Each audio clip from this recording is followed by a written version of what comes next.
Vamos a dar por inaugurado este segundo ciclo año 2026 de este séptimo seminario internacional, título general, Educación, Gamificación e Inteligencia Artificial. El título de la ponencia, ¿quién toma decisiones? Estudiante, profesor, algoritmo. Nos acompaña remotamente desde el hermano país de México la doctora Shaila Álvarez Junco.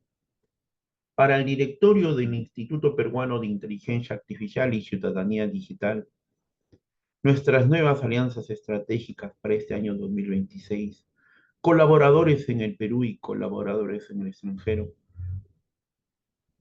Para todos nosotros es un altísimo honor, un privilegio académico e intelectual contar con la participación de la doctora Shaila Álvarez Junco. Puede dar inicio a esta maravillosa presentación, doctora. Hola, ¿cómo están? Es para mí un gusto estar con ustedes el día de hoy, esperando que se encuentren muy bien. Muchas gracias, doctor Daniel Malpartida, por permitirnos este espacio a todos quienes gozamos de compartir nuestros hallazgos, nuestros temas de interés y pues también nuestras investigaciones. Me voy a permitir compartir la pantalla.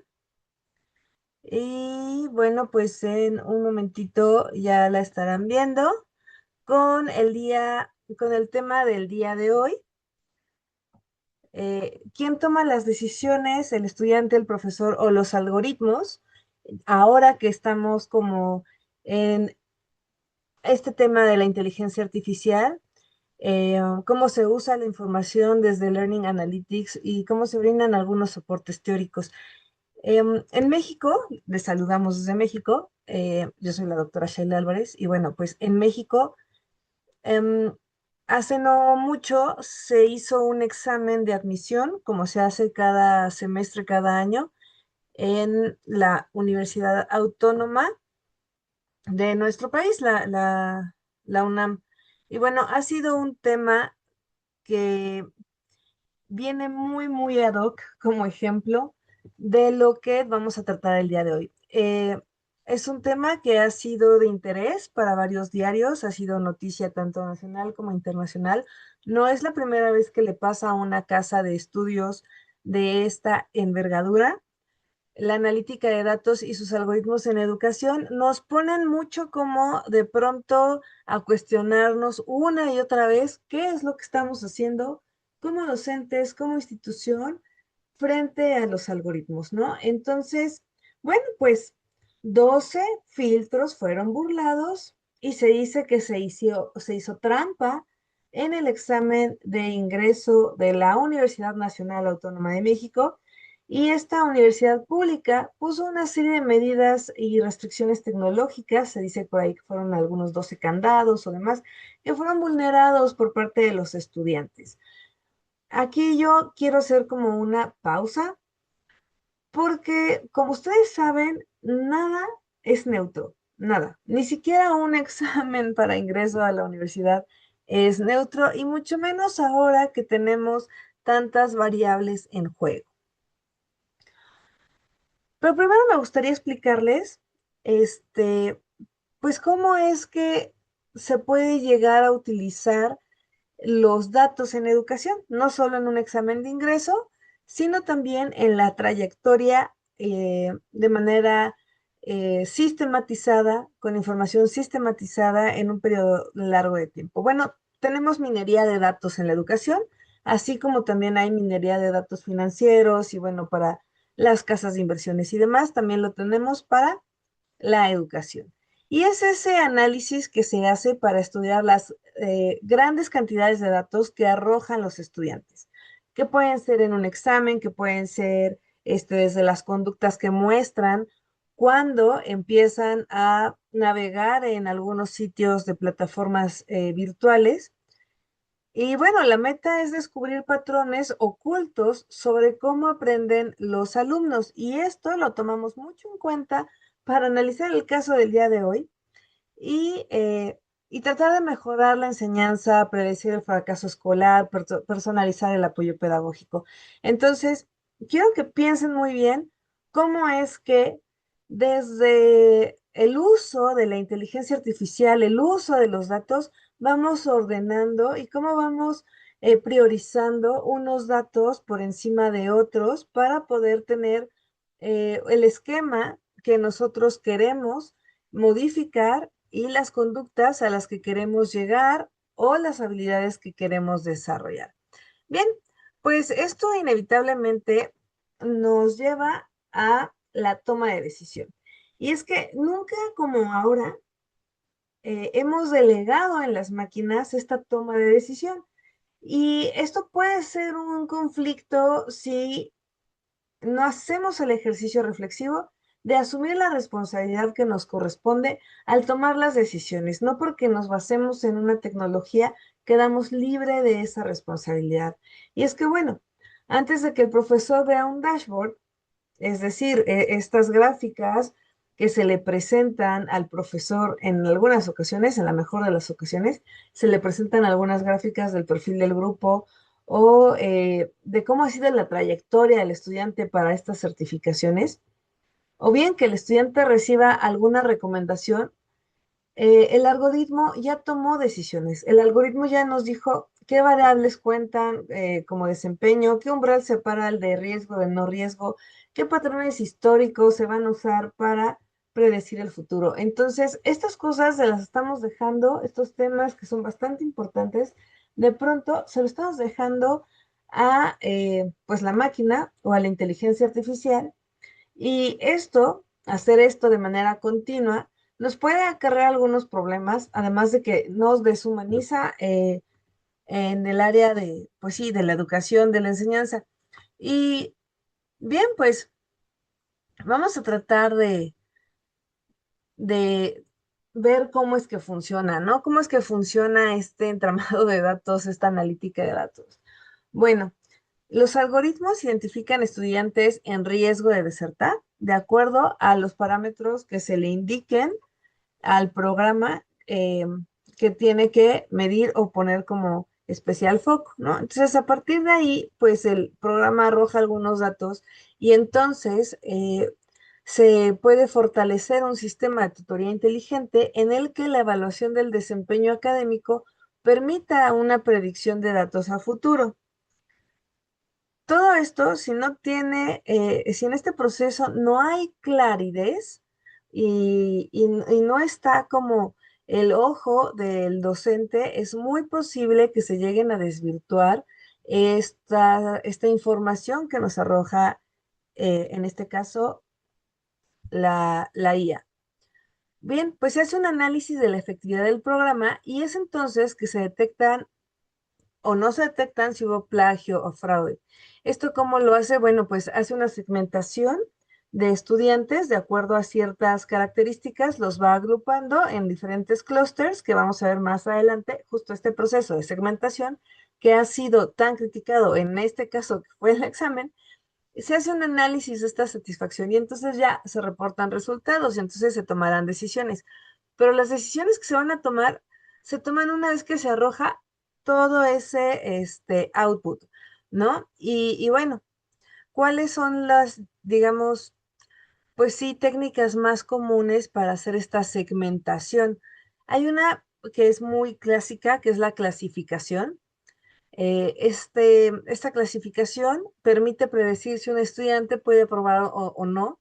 También se puede hacer por clustering, que implica agrupar a los estudiantes con perfiles similares en grupos pues muy homogéneos, digamos, ya que responderán a las mismas, a los mismos hábitos, a las mismas rachas, digamos, de avance educativo. Y bueno, también está la división por o el agrupamiento por reglas de asociación, es decir, descubrir qué temas se estudian de manera conjunta, ¿no?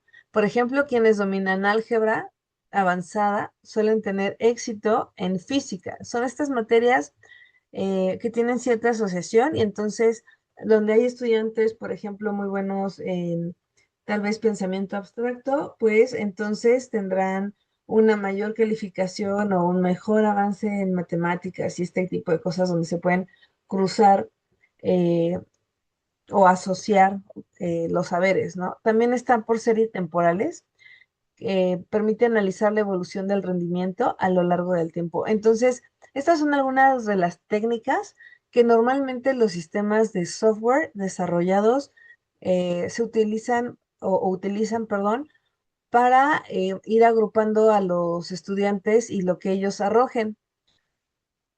¿Qué cosa nos corresponde siempre, sí o sí, al profesorado? La responsabilidad, ¿no? Y sobre todo a quienes, pues sí, diseñan estos programas, tendrían que estar contemplando a los estudiantes y a los profesores en su diseño. ¿Y por qué? Bueno, pues porque solamente así nos podemos hacer responsables. La máquina, la inteligencia artificial, nunca se va a hacer responsable de nada, no es responsable de nada y no va a asumir ningún castigo y no va a llevar como ningún proceso de reflexión. Entonces, es importante que esos procesos en la toma de decisiones se queden en el humano, ¿no? Eh, este uso de estos programas, pues sí, requiere de un estudio, de un análisis más complejo en cuanto a cómo es que funciona. Estos estudios explicativos donde nos dice cómo funciona un software en ciertos ecosistemas, cómo correlaciona, es tema mucho también de, pues sí, de los científicos de ingeniería de datos y del diseño de programación. Hoy no me voy a abocar a eso porque además no es mi campo, sino a cómo es que se toman las decisiones a partir de lo que las herramientas nos pueden promover. Entonces, un error que por lo regular se comete es el no transparentar los datos, ¿no? Hay una opacidad técnica intrínseca, que esta es la menos grave de todas, pero siempre ha sido la más discutida.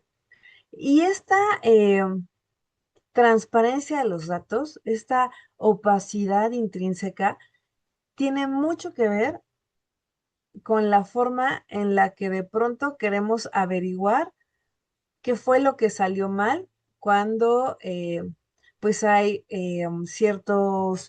ciertas situaciones que no son regulares, como sucedió con el examen que comentaba.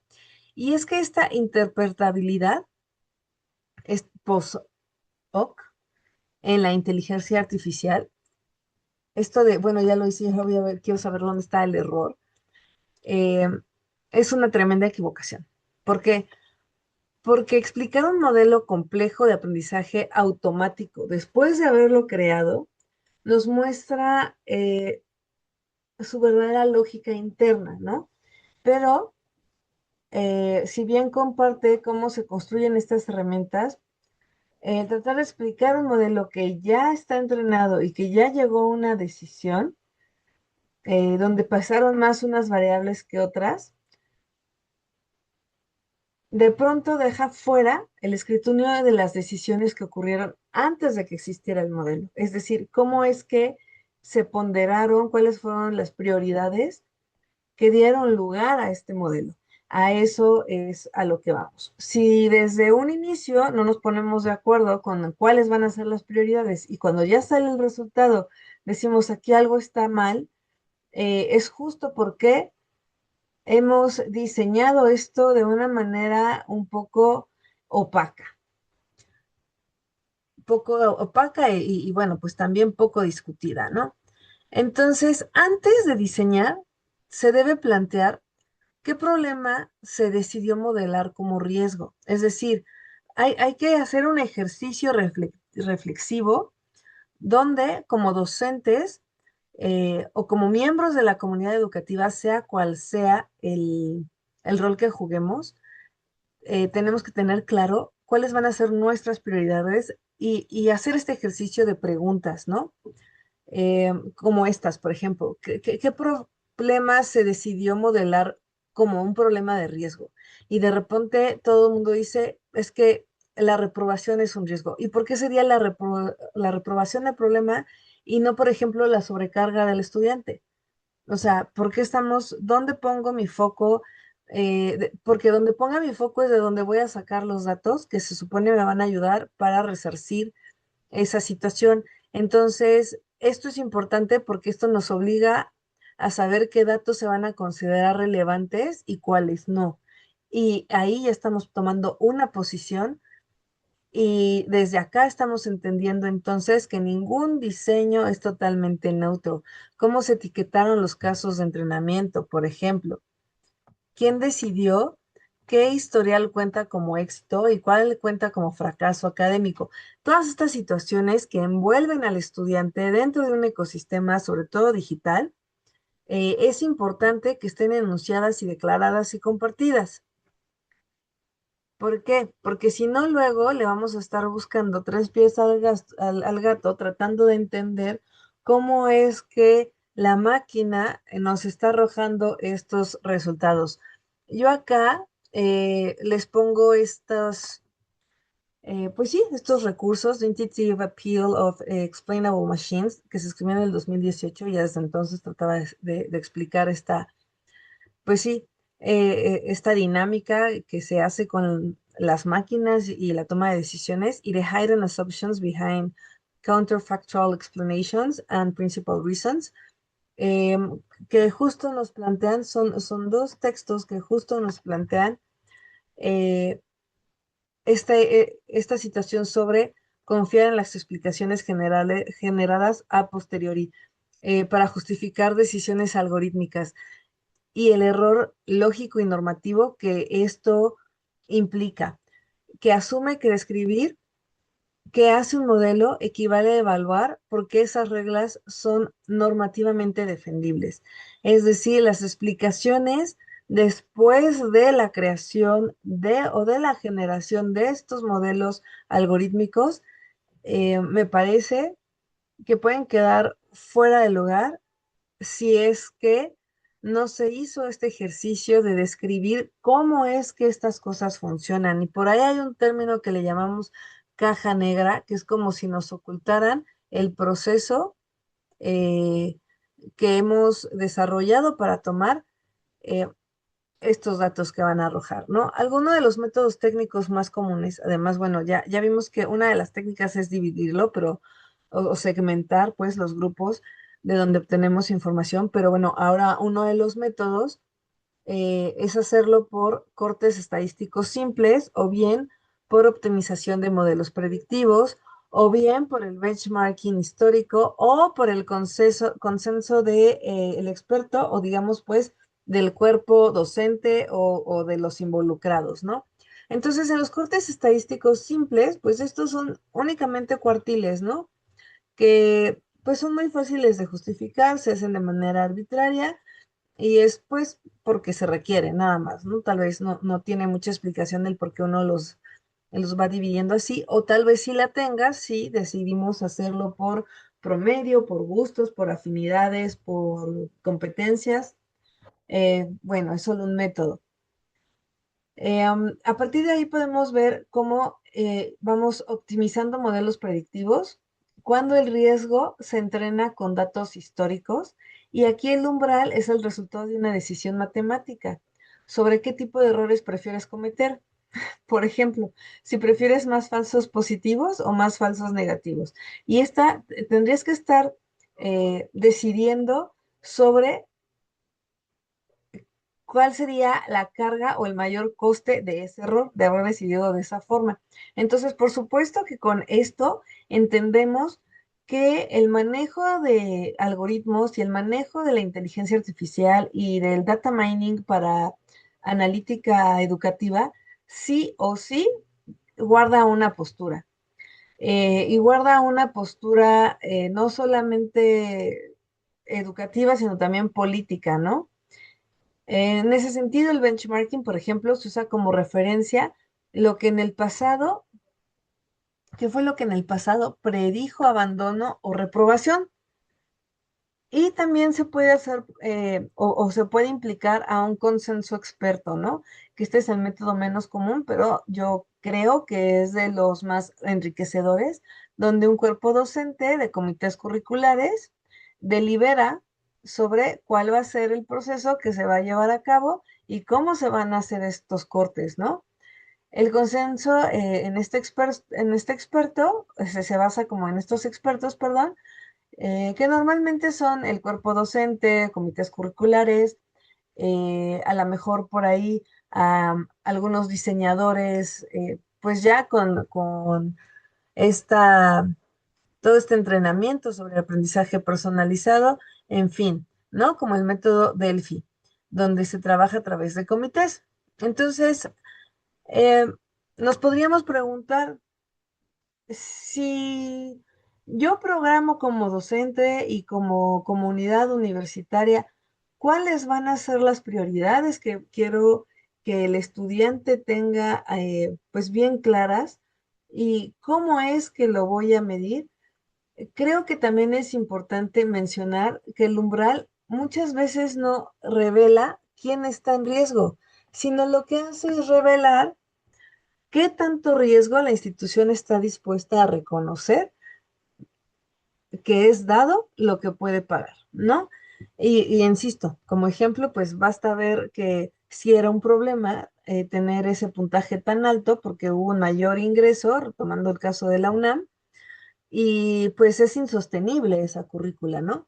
Entonces, si miramos un poco a Foucault, aquí traigo a Foucault, lo llamo, porque Foucault mucho describe esta parte de la normalización eh, y de las acciones que hacemos, cómo nosotros de pronto normalizamos situaciones que no son correctas y entonces cómo no se mide o no se observa cómo se distribuye el juego, sino lo que se hace es que se normalizan estas brechas, ¿no? Y entonces nos parece raro que haya un puntaje alto, alto y un gran porcentaje, pues. Para el modelo, esto sugiere una pregunta metodológica concreta, es decir, esta pregunta se la tienen que hacer sí o sí al usar, pues, inteligencia artificial para la toma de decisiones o analítica de datos también. El umbral se fijó por capacidad de atención tutorial disponible, por optimización estadística sobre datos o por consenso docente. ¿Cómo es que nosotros determinamos ese umbral? ¿Bajo qué medidas nosotros decimos tienen que alcanzar este porcentaje o tienen que alcanzar este otro, ¿no? Y hay que nombrar esa decisión, hay que decir por qué estamos diciendo que queremos esto, más allá de decir que por qué queremos a los mejores estudiantes o qué, por qué este, queremos gente pues que esté comprometida. Más allá de eso, tenemos que dar una justificación en todos en los ámbitos posibles, social, económico, cultural, técnico, ¿no? Entonces, así es tal cual lo pide la UNESCO, cuáles son las técnicas comunes utilizadas por la IA para realizar este clustering, para realizar este agrupado, para decir quién sí puede estudiar una materia y quién no. Entonces, bueno, parte de este umbral no revela quién está en riesgo y esto es peligroso y esto sí lo tiene que dar a conocer la institución desde que comienza a trabajar con analítica de datos, ¿no? Entonces, ¿quién determina el umbral que separa a los estudiantes en riesgos de los que no están en riesgo? Pareciera que es el profesor, pero no lo es. Esta es una decisión de política institucional disfrazada de cálculo estadístico.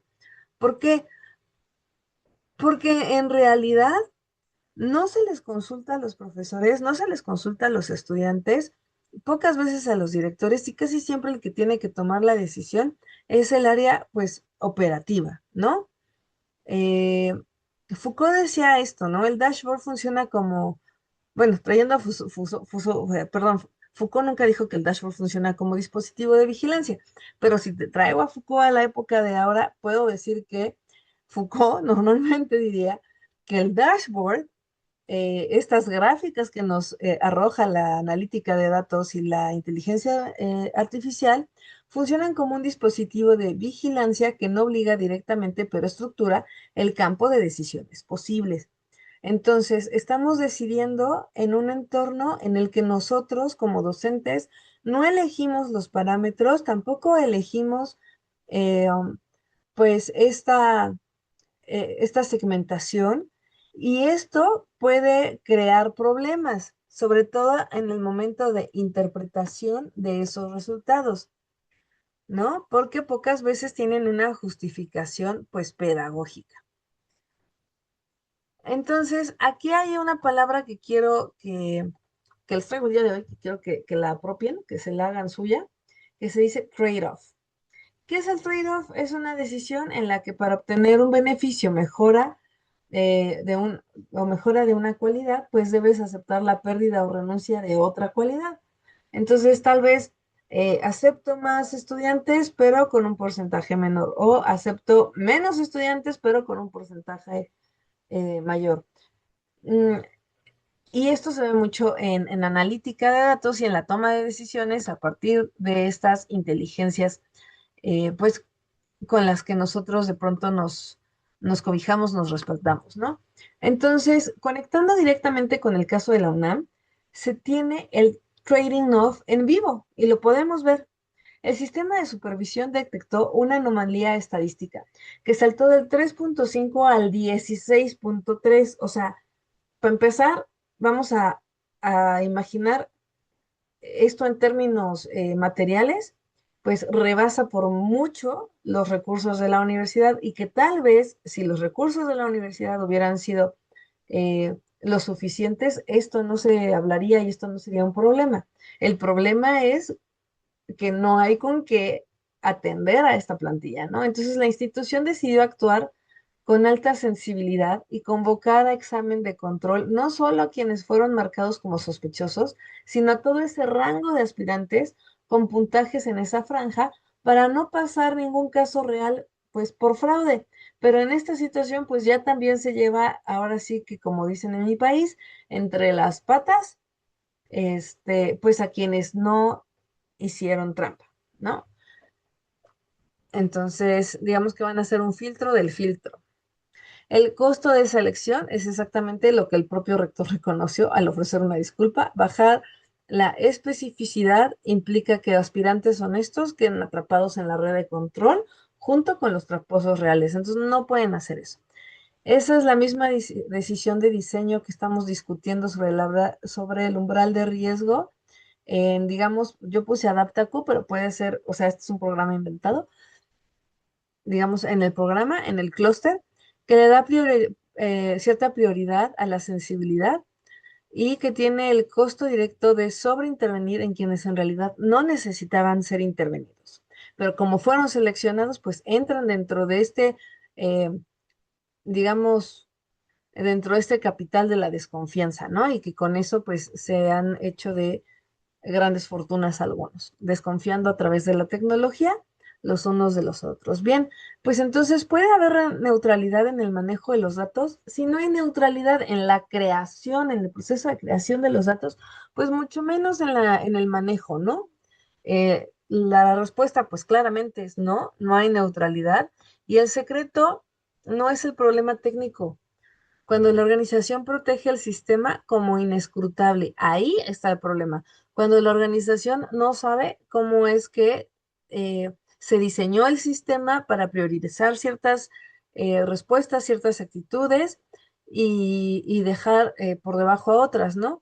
Entonces, cualquier esfuerzo por subsanar estas limitaciones termina contradiciendo los propios fines eh, que la explicación persigue, pues obviamente vulnera la autonomía del sujeto bajo el pretexto de fortalecerla y concentra mayor poder decisorio en quienes diseñan el sistema y simulan devolverlo a quienes se ven afectados por él.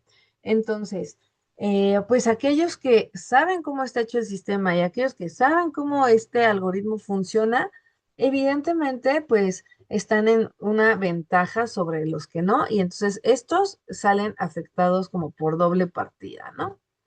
Y pongo esta imagen porque de pronto pareciera que confundimos inteligencia artificial con apoyo, con guía, con delegación de la toma de decisión. Ya seas estudiante, profesor, director, la verdad es que cuestionar o ignorar la recomendación, ay, nos puede marcar una diferencia grande, ¿no? Rara vez participa en definir qué se mide y por qué se mide el estudiante. Y bueno, pareciera que en lugar de tener una llave de cruz, pues tengamos que agarrar un martillo para poder utilizar el martillo en algo que debería de entrar de manera enroscada, ¿no? Y es justo lo que está pasando un poco en la educación. Eh, el estudiante puede aceptar, cuestionar o ignorar la recomendación, pero rara vez participa en definir qué se mide y por qué se mide. Y esto también es grave porque entonces no estamos utilizando criterios que permitan la construcción de ciudadanos como mucho más reflexivos. Y esto tiene que ver con la toma de decisiones y con aquello que no vemos, ¿no? Que le llamamos pues caja negra, ¿no? ¿Quién decide? Se podría decir que la economía de la confianza, la fe capitalizada tal vez, el capital económico, el algoritmo, el deep learning, la confianza que hemos de pronto perdido. Estas son preguntas que podrían responderse de manera colegiada cuando se comience a diseñar el software y a enunciar las intenciones y prioridades que tiene ciertos datos sobre otros. Bien, ya como para ir cerrando, decirles que en esta toma de decisiones la última palabra la tiene el humano. Solamente hace falta que la use. La recomendación, como les decía, de la UNESCO sobre la ética en inteligencia artificial apunta justo a esto, ¿no? Exige una supervisión humana significativa, no solamente con el fin de aprobar o desaprobar, ¿no? Sino, porque pues bueno, esto al final ya es una decisión ya tomada por el sistema. Digamos, el sistema dice, ok, de todas estas variables yo solamente te hago estos dos concentrados y ya tú decides qué decisión tomar, ¿no? Entonces, un poco los consejos que les puedo decir que podemos tener a la hora de tomar decisiones o que deberíamos de tener a la hora de tomar decisiones es, hay una decisión de diseño en el origen. Desde el origen tenemos que comenzar a decidir con qué con qué lentes voy a mirar la educación, con qué lentes voy a mirar los datos que pueda obtener. Y esa decisión corresponde a conveniencia muchas veces institucional y rara vez corresponde a una validez técnica o pedagógica, ¿no? Como les decía, en esta parte de, pues es que copiaron, habría que entender por qué dejaron ese gap tan ancho y que el problema en realidad no es tanto que hayan copiado, como que no hay recursos para mantener a todos los copiones o a todos los que entraron siendo o no copiones, ¿no? Porque la decisión deja de revisarse, o sea, pareciera que estamos revisando la desconfianza del estudiante y no el diseño con el que se empleó el examen. Entonces creo que hay que ir ponderando a qué le vamos a poner atención, ¿no? El punto donde empieza el riesgo, cuál es la media, cuál es el estándar de desempeño esperado. Y es que nadie audita ni hace pública la decisión original, que esto es justo lo que los autores Selbast y Badocas señalan como el punto ciego de la explicabilidad algorítmica. Se puede explicar perfectamente cómo se calculó el umbral o la media, pero no por qué se decidió fijarlos ahí y no recalibrarlos después. Esto es algo que de pronto estamos perdiendo mucho de vista. Entonces, para que haya esta, digamos, para que pasemos de la opacidad algorítmica a la transparencia y la equidad, pues necesitamos preguntar a quién no vamos a poner en estos datos, quién no está en estos datos, a quién vamos a sesgar. ¿Cuál es la formación en literacidad de estos datos? ¿Qué capacidad tienen los profesores de interpretar estos datos? ¿Cómo tratan las hipótesis? ¿Cómo se fomenta el juicio docente o el juicio del estudiantado? Depende de quién esté utilizando la inteligencia artificial. Establecer el derecho de la anulación. Tener una transparencia activa, es decir, mostrar la base de clasificación por defecto y cuáles son los espacios de contestación real. Permitir el cuestionamiento del dato. Es muy importante que siempre estemos cuestionando de dónde sale cada cosa y sobre todo cuál fue el proceso que obtuvimos o que vivimos para tener estos datos, ¿no? Una recomendación transversal, quizás la más importante, sería separar institucionalmente quién construye el modelo de quién decide qué se hace con su output. Cuando la misma instancia diseña el umbral y también actúa de manera unilateral sobre el sistema, se pierde el contrapeso que permitiría auditar la decisión del diseño antes de que produzca consecuencias sobre las personas reales. En el caso del examen de la UNAM, pues se sabe que esto no sucedió y por eso ahora están metidos en este gran dilema, ¿no? Si se requiere un comité de ética de datos con representación docente, estudiantil, separado del equipo técnico, y esto nos puede ayudar mucho, sobre todo a la supervisión humana significativa y que entonces sí, las decisiones tomadas a partir de lo que arroja la IA, pues sean decisiones, digamos, humanizadas, ¿no? Y un poquito más justas. Acá les dejo un poco las referencias. Para mí fue un placer estar con ustedes el día de hoy. Este solamente es una probadita de quién toma las decisiones, el estudiante, el profesor o el algoritmo. Yo los invito a que se hagan responsables y quedamos muy, muy al tanto de todo el público lindo que nos está viendo. Si necesitan algo, alguna recomendación, alguna tutoría, alguna asesoría, nos pueden contactar a través del Instituto Peruano de Inteligencia Artificial. Les agradezco mucho.